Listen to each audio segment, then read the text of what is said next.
आखिर क्यों हम जैसा बनना चाहते हैं वो ना बनकर कुछ और बन जाते हैं? इसका कारण जानिए गौतम बुद्ध से। हर किसी का अपना एक लक्ष्य होता है कि उसे जीवन में क्या करना है और क्या बनना है, लेकिन जैसा आप बनना चाहते हैं वैसा नहीं बन पाते हैं। क्या आप इसका कारण जानते हैं? जीवन में हर व्यक्ति सफल बनना चाहता है, लेकिन सफल बनने के लिए आपको अच्छे विचारों को अपनाने की जरूरत है। गौतम बुद्ध के उपदेशों से आपके जीवन में सकारात्मक बदलाव आते हैं और इससे आपका जीवन बदल जाता है। यही कारण है कि बुद्ध के विचारों को सुखी जीवन का सूत्र कहा जाता है। सफल बनने के लिए हर व्यक्ति का अपना एक लक्ष्य पहले से ही निर्धारित होता है और वह उसी के अनुरूप काम करता है। लेकिन कई बार ऐसा होता है कि आप जो बनना चाहते हैं वैसा नहीं बन पाते हैं। कुछ लोग इसे लेकर यह मान लेते हैं कि शायद उनकी किस्मत में ही यही लिखा होगा, तो वहीं कुछ लोग अपनी किस्मत को खराब कहने लगते हैं और कुछ लोग यह मानकर संतुष्ट हो जाते हैं कि शायद वह इसे डिजर्व ही नहीं करते थे। लेकिन इसका असली कारण कुछ और ही होता है। गौतम बुद्ध की इस कहानी से जानते हैं इसका कारण। एक बार गौतम बुद्ध को एक सभा में उपदेश देना था। सभा में करीब 100 से ज्यादा लोग उपस्थित थे और उनका इंतजार कर रहे थे। गौतम बुद्ध आए लेकिन बिना कुछ कहे ही चले गए। बुद्ध का ऐसा व्यवहार देख सभी हैरान रह गए, लेकिन किसी ने उनसे कुछ कहा नहीं। अगले दिन फिर से सभा का आयोजन हुआ, लेकिन आज सभा में उपस्थित लोगों की संख्या घटकर 80 हो गई। आज भी बुद्ध ने ऐसा ही किया। वे सभा में आए लेकिन बिना कुछ बोले चले गए। आज भी लोग हैरान हुए, लेकिन बुद्ध से किसी ने कुछ कहा नहीं। अगले दिन फिर से सभा का आयोजन हुआ और लोगों की संख्या घटकर 50 हो गई। बुद्ध फिर से सभा में आए और बिना कुछ बोले ही चले गए।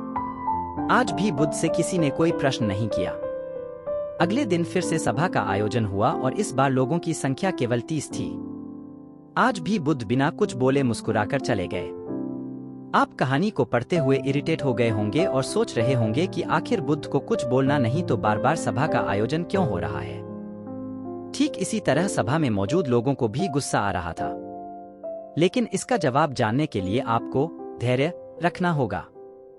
अगले दिन फिर से सभा का आयोजन और आज सभा में केवल 15 लोग ही उपस्थित रहे। लेकिन आज गौतम बुद्ध ने अपना स्थान ग्रहण कर लिया और उपदेश देने के लिए बैठ गए। बुद्ध ने जिन 15 लोगों को उपदेश दिए वे उनके भिक्षु बन गए और इन लोगों ने आगे चलकर बुद्ध के ज्ञान को अलग अलग दिशाओं में फैलाया। एक बार इन लोगों ने बुद्ध से प्रश्न किया कि सभा का आयोजन होने के बावजूद भी आप क्यों कई दिनों तक बिना बोले ही चले जाते थे। बुद्ध ने उत्तर दिया, मैं उन लोगों को खोज में था जो लायक हों। सभा के पहले दिन 100 से भी ज्यादा लोग थे, लेकिन उनमें से ज्यादातर लोगों को मेरे उपदेश से कुछ मतलब नहीं था। इसके बाद जो लोग अगले दिन आए उन्हें भी मेरे उपदेश से कोई मतलब नहीं था। वो तो केवल इसलिए आए थे क्योंकि वो देखना चाहते थे कि आखिर सभा में होता क्या है। लेकिन मुझे ऐसे लोगों की तलाश थी जो मेरे ज्ञान को जनवरी से जनवरी तक पहुंचाए।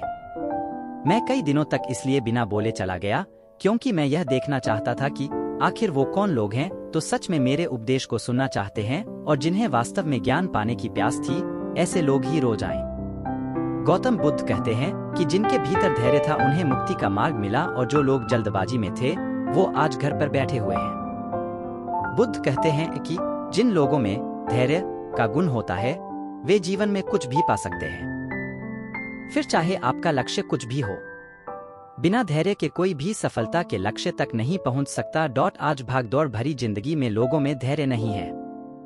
सभी में जल्दबाजी और शीघ्र अति शीघ्र किसी कार्य को करने की होड़ मची है। लेकिन गौतम बुद्ध बताते हैं कि अपने भीतर धैर्य को कैसे बढ़ाए।